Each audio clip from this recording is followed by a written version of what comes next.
आइए एक बार फिर से हम एक बहुत ही महत्वपूर्ण टॉपिक पर चर्चा करते हैं और इस टॉपिक का नाम है संप्रभुता। तो ये जो संप्रभुता है ये बहुत ही महत्वपूर्ण चैप्टर है और इस महत्वपूर्ण चैप्टर से आप अगर जो बीए कर रहे हैं, ग्रेजुएशन कर रहे हैं, तो राजनीति विज्ञान के यदि विद्यार्थी हैं तो ये संप्रभुता चैप्टर आपके लिए बहुत ही महत्वपूर्ण होने वाला है। तो आइए हम बिना समय गंवाए ही संप्रभुता पर अपनी चर्चा स्टार्ट करते हैं और बहुत ही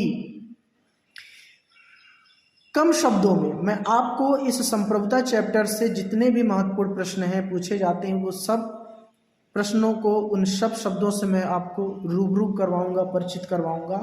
तो आइए बिना देर करते हुए अपनी चर्चा स्टार्ट करते हैं। तो सबसे पहले हम जानेंगे संप्रभुता का अर्थ क्या होता है और परिभाषा क्या होती है। देखिए यहाँ कह रहा है संप्रभुता आंग्ल पर्यायवाची सॉवरेनिटी लैटिन शब्द सुपर एनस से लिया गया है। संप्रभुता सॉवरेनिटी और सुपर एनस से लिया गया है।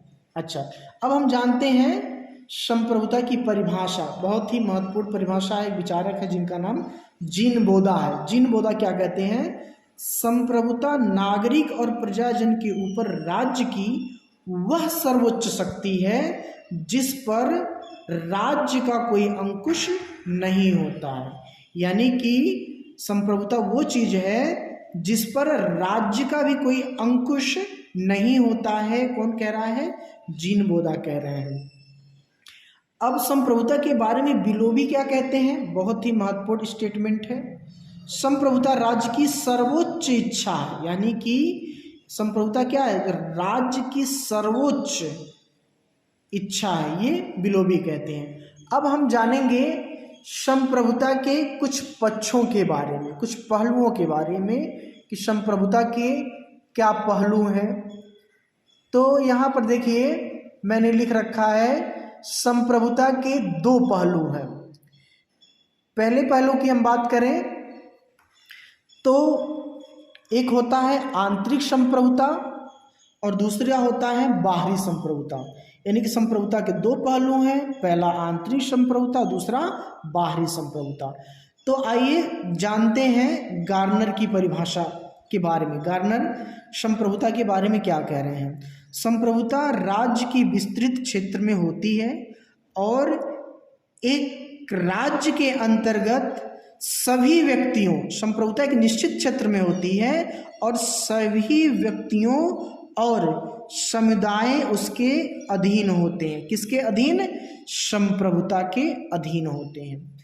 अब हम जानते हैं संप्रभुता की कुछ विशेषताओं के बारे में। संप्रभुता की विशेषता क्या होती है, उसके लक्षण क्या होते हैं? तो नंबर 1 पर आता है निरंकुशता, नंबर 2 सर्वव्यापकता, नंबर 3 अस्थायित्व, नंबर 4 अपृथकीकरणीयता, नंबर 5 अविभाज्यता, नंबर 6 अनन्यता और नंबर 7 मौलिकता। तो यह है संप्रभुता के यहाँ पर 7 लक्षण बताए गए हैं, 7 विशेषता बताई गई है। आइए अब हम जानते हैं कुछ अन्य विचारकों की महत्वपूर्ण परिभाषा के बारे में। अगर जो आप ये वीडियो देखते हैं तो आपको नोट्स बनाने की अलग से ज़रूरत नहीं है। यहाँ पर 2 प्रमुख विचारक आपको दिखाई दे रहे होंगे वीडियो में, एक आइंस्टीन और दूसरा गार्नर। तो आइए जानते हैं कि आइंस्टीन क्या कहता है संप्रभुता के बारे में। संप्रभुता सभी से आदेश का पालन करवाने की शक्ति है। यानी कि संप्रभुता क्या है? सभी से आदेश पालन करवाने की शक्ति है, किंतु स्वयं के किसी आदेश का पालन करवाने के अभ्यस्त नहीं होती है, आइंस्टीन कह रहे हैं। यानी कि सबसे वो आदेशों का पालन करवाती है और संप्रभुता खुद किसी के आदेश का पालन नहीं करती, वह अभ्यस्त नहीं होती है।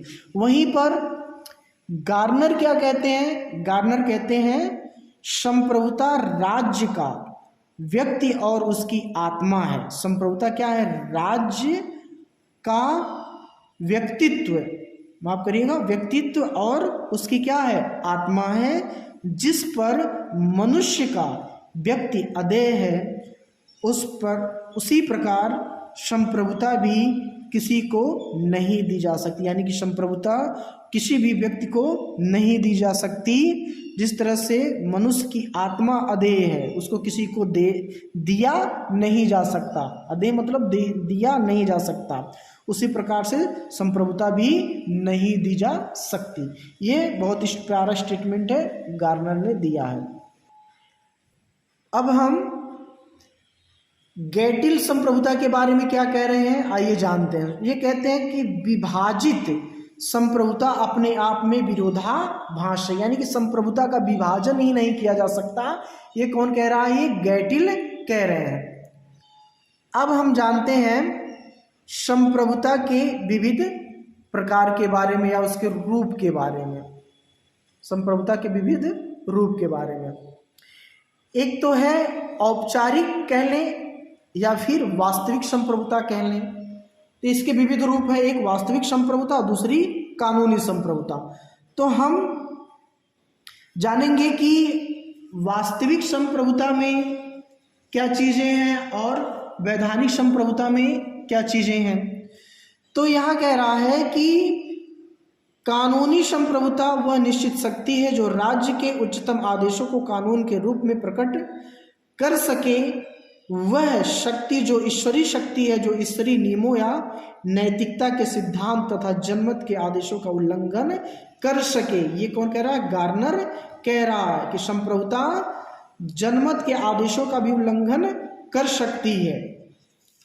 अब हम बढ़ते हैं, एक राजनीतिक संप्रभुता के बारे में जानते हैं। राजनीतिक संप्रभुता क्या होती है। तो यहाँ पर राजनीतिक संप्रभुता का विचार देते हुए गिलक्राइस्ट कहते हैं, क्या कहते हैं ये, राजनीतिक संप्रभुता उन सभी प्रभावों का योग है, राजनीतिक संप्रभुता उन सभी प्रभावों का योग है जो कानूनी संप्रभुता के पीछे निहित होती है। ये गिलक्राइस्ट का कथन है।